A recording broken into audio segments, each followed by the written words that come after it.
Ողջույն։ Երեք աշխատանքային օրվա ավարտին ՔՊԻ կայքը հրապարակեց ինչ-որ թուղթ ու անունը դրեց ընդդիմության հեղաշրջման պլան։ Քիչ անց դատախազությունը հայտնեց, որ հրապարակումը ուղարկվել է քննչական կոմիտե, իսկ առավոտյան բնականաբար իրավապահները հարձակում գործեցին մի քանի տասնյակ հասարակական քաղաքական գործիչների, ակտիվիստների, կուսակցական գործիչների, պատգամավորների տների վրա։ Ուշադրություն դարձրեք։ Երեկոյան դատախազությունը ուղարկում է այդ հրապարակումը քննչական կոմիտե,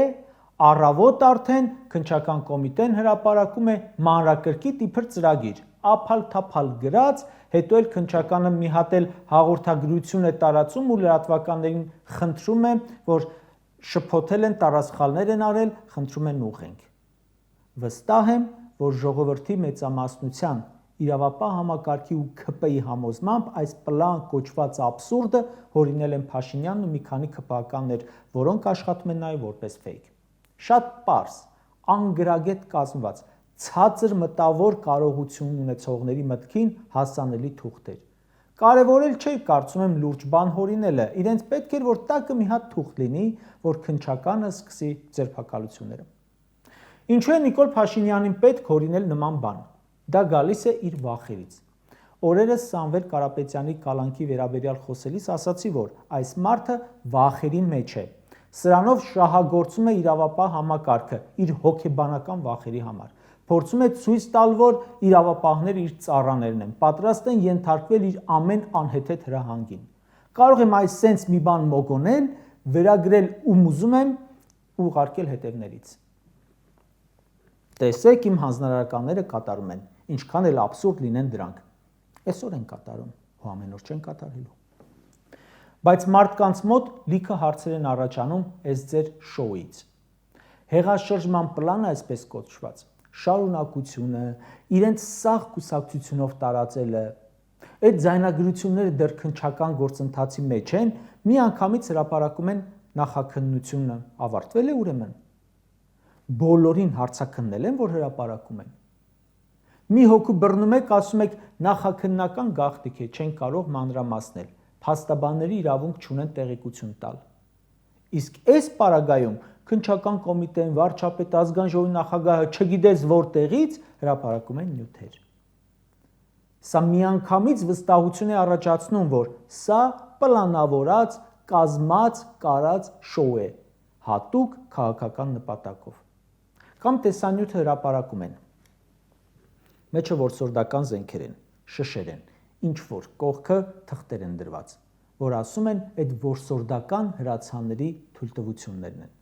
Ցանկացած մարդու տուն կարող է թույլտվության որսորդական հրացան լինի, գնացեք սարքեք տերորիստ։ Շատ մեծ կասկած կա ձայնագրությունները Բագրատ Սրբազանի եւ այլոց հետ, ոնց է արվել, ով է արել, արդյոք փորձաքննությամբ հաստատված է, որ դա արհեստական բանականությամբ սարքած չէ, լավ մոնտաժած չէ, դեսից դենից կտրած բերած չէ։ Չէ՞ որ այս իշխանության հրապարակածների ու ասածների հետ կապված խորը կասկածներ ունենք արդեն երկար տարիներ։ Այս մարդիկ ինչ ասել են, հրապարակել են, պարզվել է, որ ոչ թե կիսատ պրատ, այլ լրիվ սուտեր։ Հիմա հասարակությունը ինչու պետք է վստահության վերաբերի այդ ձայնագրություններին, տեսագրություններին։ Կարծում եմ պետք է ավելի շատ, ավելի շուտ թերահավատորեն վերաբերի։ Շատ խնդալու է թուղթը, այսպես կոչված նախարարների ու կառավարության կաբինետի։ Չգիտես ինչի, սոցիալնախարարի անունը գրված է, բայց ներքին գործերինը գրված չէ։ Այն դեպքում, որ դա ցանկացած հեղաշրջման պարագայում շատ կարևոր պաշտոններից է, առանցքային թե ով է ստանձնում եւ փորձում առած հեղաշրջումը պահպանել։ Այսինքն անգամ դիլետանտի մոտեցումներով հեղաշրջման մասով լիքը կասկածներ է առաջացնում իրենց հրապարակածները։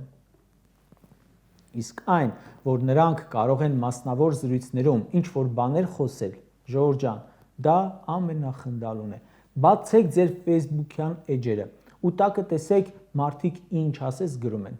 Կոչեր են անում, ամոթանք են տալիս, որ հեղաշրջում չեն կարողանում անել, անիծում են, որ ձեզ ուժով չեն հեռացնում, որ այսքան մնացել եք։ Նիկոլ Փաշինյանի ու ՔՊԱ-կանների ցանկացած գրառումների տակ այդպիսի մեկնաբանություններ են։ Դուք այսքան աղետ եք բերել ժողովրդի գլխին, չեք գնում ինքնակամ, ասում եք, այս ամեն ինչը հաղթական է, սա ճիշտ է, բա ինչ ռեակցիա եք ուզում, որ ժողովրդի մոտ առաջանա։ Եթե դու օրինական ու նորմալ process-ը չես կարողանում գնահատել, չես կարողանում վեր կանգնել քո անձնական վախերից ու շահերից ու գործել այնպես, ինչպես քեզնից սպասում եւ պահանջում է հանրությունը, այսպիսի ռեակցիաներ են առաջանում, որը դուք ամեն օր եք տեսնում։ Այս ձերբակալումների, սպասվող կալանքների նպատակը կարծում եմ բոլորովին ընդդիմությանը վախեցնելը չէ։ Նիկոլը չգիտի, որ չի կարող խեղճացնել ընդդիմությանը սրանով։ Ընդհակառակը մոտիվացնելու է մարդկանց։ Հիմա դա այնքան ցածր վարկանիշ ունի, որ քանի հոգու էլ ձերբակալի ու ինչ ուղեկցող տեքստեր էլ գրի իր Facebook-ում, դրանով չի խեղճացնի։ Բաքրատ Սրբազանին պետք է ձերբակալման վախեցնեն, թե Արա Ռոստոմյանին։ Ռոստոմյանի հետ կատարվածը հատկապես ուզում եմ շեշտել։ Պատերազմում անմահացած Հակոբ Ռոստոմյանի հայրն է։ Հորը ձերբակալել է, քանի որ չի հաշտվում նրա հետ, որ իր որդուն Նիկոլ Փաշինյանը զոհ է տվել հանուն ոչնչի։ Նիկոլն ասել է. «Քո որդին կարող էր չզոհվել, բայց տարազոհեցի, որ ինձ չասեն դավաճան։ Հիմա այդ մարդու տունը խուզարկել են։ Բան չեն գտել, բայց տարել են»։ Բաքրատ Սրբազանի տանից ինչ որ արտղերով թղթեր են տարել։ Օրերս գիրք էր հրապարակել։ Երևի դրա սևագրերն են։ Տողատակերում հեղաշրջման պլանման կգան։ Մարդիկ իշխանափոխության պահանջի մասին վաղուց են խոսում, վաղուց են ձեր հեռացումը պահանջում ու պահանջում են ոչ թե գաղտնի պլաններով, այլ բացահայտ, ուղիղ եթերներով, արդեն մի քանի տարի են պահանջում։ Դուք գնացել եք այն մարդկանց տները, ովքեր առավոտից իրիկուն ելույթներով ձեր հրաժարականն են պահանջում, ու դա ներկայացնում եք հեղաշրջման պլան։ Ու շատ խնդալու է, որ հրապարակել են մի պլան ու ձերբակալել են մի բանի համար, որը ըստ իրենց պետք է տեղի ունեցած լիներ 2024 թվականին։ Ում էր ուղղված Նիկոլեն սարքած պլանը։ Բացի այն, որ իր վախերն էր փարատում, փորձենք սա հասկանալ, թե ինչ կա սրա տակ, ինչ կարող է ուրիշ լինել։ Միանգամից ասեմ, որ ժողովրդին ուղղված չէր։ Նորից եմ ասում, հենց Նիկոլի էջում հրապարակած այդ պլանի տակ ու բազմաթիվ էջերում մարդիկ գրում էին Երանի քեզանից ազատվելու պլան լիներ։ Ամեն օր է մեծանում մարդկանց թիվը, ովքեր պահանջում են քո հեռացումը։ 2018 թվականի հոկտեմբերին մի հատ այդպիսի տրյուկ արեցիր, թե բա իշխանությունը ժողովրդի ձեռքից ուզում են խլել, եկեք փրկենք։ Հազարավոր մարդիկ եկան շրջափակեցիր նրանցով ազգային ժողովի շենքը։ Հիմա քո կոչով մի ավտոբուս մարդ չի հավաքվի։ Գյուղացին, որ նախորդ տարի ծիրան էր մթերել 400 դրամով, դրանից մի տարի առաջ 350 դրամով, այսօր 100 դրամով, որովհետև սաղ պետությունների հետ թարսվել ես ու չեն կարողանում մթերել։ Այդ գյուղացին երեք հարցնում է լավ, երբ ենք սրանից պրծնելու, որ ես իմ չարչարանքից օգուտ ստանամ։ Այն ծնողը, որի երեխան ընդամենը մի քանի օրից պետք է բանակ գնա, մտել է Facebook-ում գրում է, երբ ենք ազատվելու այս չարորակ ուռուցքից, որ տղայիս հանգիստ խղճով բանակ ճանապարհեմ։ Մարդիկ երեք տեսնում էին, որ մարդուկին քննարկում էիք քո սեռական օրգանները ցուցադրելու հարցը, ու այդ մարդիկ վաղուց են պահանջում, որ դուք որպես ոչ կոմպետենտ, խայտառակ իշխանավորներ հեռանաք։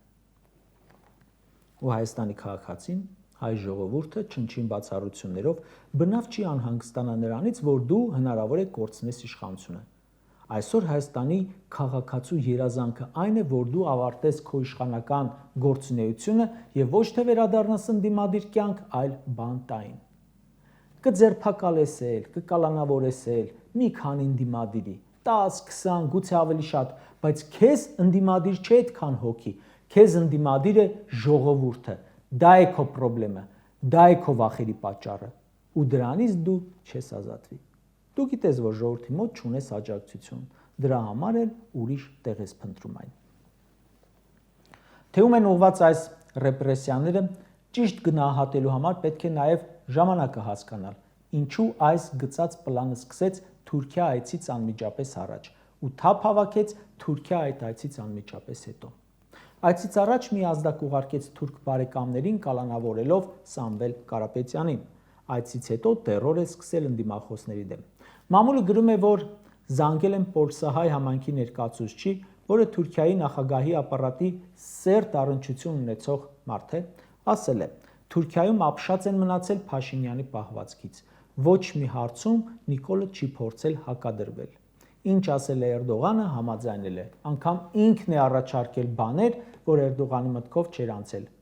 Սկսած զինանշանի վրայից Արարատը հանելուց, մինչև ռուսական ռազմաբազաների հանում, ցեղասպանության ճանաչման հարցից հրաժարում։ Ըստ երևույթին Նիկոլի պատվիրակության անդամներն էլ այստեղ-այնտեղ պատմում են, թե ինչ ջերմ ընդունելություն է եղել, ինչ ուրախություն ու զարմանք։ Ու Թուրքիայից վերադառնալուց հետո շարունակում է այն, ինչ սկսել էր հունիսի 18-ին Սամվել Կարապետյանի վրա գրոհով։ Կրկնում եմ, Հայաստանի պետականության գնով, անկախության ու ինքնիշխանության գնով, մեր պատմական անցյալի պահանջատիրության գնով նա Թուրքիայում փորձել է լուծել իր քաղաքական երկարակեցության հարցը։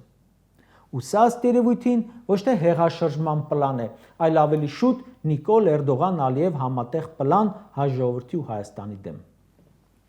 Պլանն էլ ըստ երևույթին գծվել է Ստամբուլում։ Դրա համար եկեք մեզ մի կերակրեք հերթական ստախառը տեսարաններով, որը հեսա հերքելու են, որը լիքը հարցեր է առաջացնելու, ոչ մի հարցի չեք պատասխանելու, ընդամենը անընդհատ գոռալու եք հեղաշրջում, հեղաշրջում։ Հեղաշրջումը դուք եք արել 2018-ին։ Մի լոզունգով եկել եք, հիմա ունենք լրիվ հակառակ պատկերը։ 2021 թվին լրիվ ուրիշ լոզունգով վերարտադրվեցիք, հիմա լրիվ ուրիշ պատկեր է։ Դա է հեղաշրջումը, որ վստահություն է ստանում լրիվ ուրիշ ծրագրի համար, անում ես ուրիշ բան։ Բա ինչի համար են ասում դավաճան։ Դա է հեղաշրջումը։ Կարճ ասած, հորինել պլան, մեղադրանք ու մարդկանց տանել բանտեր, դրանով իշխանությունը վերջին ջանքերն է թափում ինքնապահպանման համար։ Սա նման է ծովում խեղդվողի անկանոն շարժումներին։ Նրա ամեն մի քայլ իր դիրքերը ել ավելի է թուլացնում։ Նիկոլ Փաշինյանի այս անկանոն քայլերի արդյունքում այն մարդիկ, որոնք անտարբեր էին ու հեռու էին քաղաքական գործընթացներից, սկսում են հակակրել իշխանությանը։ Իրավիճակը հերթական անգամ ցույց է տալիս, որ այս իշխանությունը վերարտադրելու շանս ուղղակի չունի։